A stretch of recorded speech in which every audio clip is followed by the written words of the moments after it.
Não é possível a gente pensar política pública para a mulher se a gente não tiver dados, se a gente não tiver informação de como é que está a situação. E quem pode fazer isso é um espaço institucional dentro das prefeituras, dentro do governo do estado.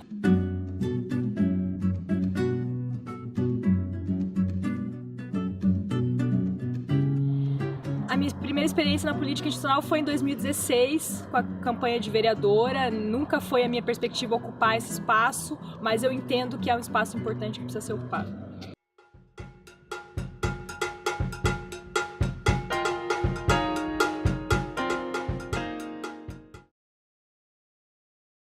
Com 15 anos eu comecei no movimento estudantil, ia participar de congresso e entender que a política era um espaço para militar, né? Eu fui me entender muito nesse movimento de mulheres depois, assim. A princípio, a minha luta era muito pela redução da miséria, da pobreza, da fome, que era uma coisa que sempre me incomodou. E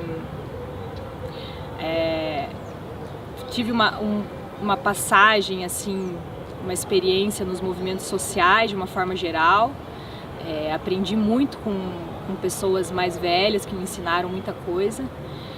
E entrei no movimento de mulheres nessa proposta de me entender como mulher. Eu acho que primeiro, assim, né, foi necessário me entender nessa posição, porque eu também sempre ocupei espaços muito privilegiados, assim, dentro da sociedade. Então, não foi tão simples entender que eu sofria com o machismo da sociedade, entende? E durante muito tempo, inclusive, eu neguei esse discurso de mulheres, assim, do movimento feminista em si. Eu achei que não cabia pra mim, assim. Eu fui entender isso depois de maior de idade, e aí vendo coisas que aconteciam com outras mulheres também, e vendo que isso refletia em mim. Eu me identifico muito com a cultura. Eu acho que para mim a cultura sempre foi uma forma de emancipação, assim, do ser humano. Acho que toca na alma, no profundo da pessoa, assim, e mexe de alguma forma com as pessoas, assim. Então a cultura para mim sempre fez parte da minha vida, a música, mais recentemente o teatro.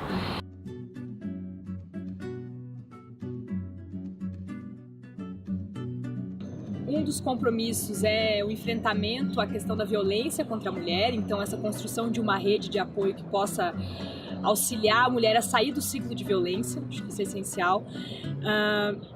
Fortalecimento de algumas políticas públicas que foram desenvolvidas ao longo dos governos do PT, principalmente as políticas institucionais, né, no sentido de organização de secretaria de mulheres, de conselhos de mulheres, a institucionalização das políticas, e a gente tem um espaço reservado para pensar práticas que possam efetivamente mudar a vida das mulheres a longo prazo, né?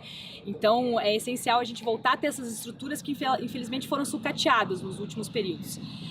E a terceira coisa é a questão do aborto, né? A legalização do aborto. Eu acho que é essencial essa pauta nesse momento. As mulheres precisam fazer um grande movimento para ocupar o espaço dentro da política, porque hoje um Congresso Nacional com apenas 11% de mulheres, a gente não consegue levar à frente esse debate porque não interessa aos homens. Essa questão não é mais algo de esquerda ou de direita, é uma questão que deve ser tratado como algo de saúde pública, né? As mulheres, especialmente as mulheres pobres, as mulheres da periferia, sofrem com isso. O aborto hoje, ele é sim legalizado no Brasil, porque 850 mil mulheres fazem abortos todos os anos.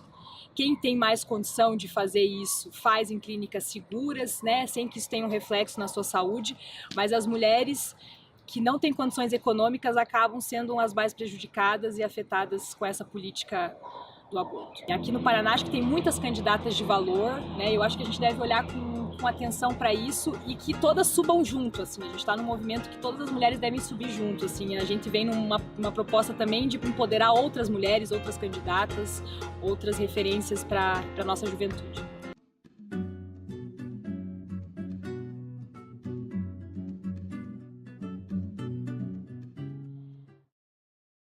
Tem percebido, do ponto de vista da transição geracional, é que tem um movimento acontecendo, principalmente com as novas gerações, né? Aqui no Brasil a gente teve as ocupações das escolas, mas a gente tem outros exemplos em outros lugares, e a gente se referencia muito no Chile.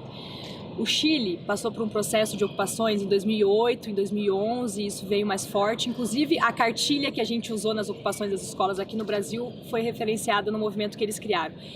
E o Chile conseguiu criar a partir dessa geração da juventude, essa galera que constrói um movimento extremamente horizontal, coletivo realmente, assim, de crescimento e formação nesses espaços, essa galera criou um movimento lá chamado Movimento Autonomista. Então, eles explicam esse movimento autonomista não só pela juventude, que eu acho que isso é importante da gente trazer e que a gente quer trazer na nossa campanha também. Existiu lá um movimento que eles chamaram de desencantados. Quem eram os desencantados, né? Os desencantados era a galera que hoje está com seus 50, 60, 70 anos, que lutou na época da ditadura contra a ditadura Pinochet, que fazia essa coisa da prática, da luta no dia a dia mesmo, e que quando mesmo os governos de esquerda, mas uma esquerda mais tradicional, entra no poder, eles se afastam da política. Se afastam porque viram que as práticas começaram a ficar engessadas, que a burocracia começou a interferir no que eles pensavam, então eles preferiram se afastar. E com esse movimento autonomista, esse movimento de juventude, de renovação geracional, eles voltaram a se encantar com a política. E é muito importante a gente trazer essa galera de volta, porque para nós, enquanto jovens, eles nos trazem uma dimensão histórica do processo. Que a gente, infelizmente, por não ter vivido alguns períodos da nossa história, a gente esquece, né? Então, quando a gente quer construir a campanha, não é só dialogando com a juventude é essencial. A juventude é que traz a força, é quem traz a garra, né? A disposição de inovação. Mas essa galera que a gente está chamando também aqui de desencantados, eles são a nossa retaguarda, assim, são a nossa fortaleza.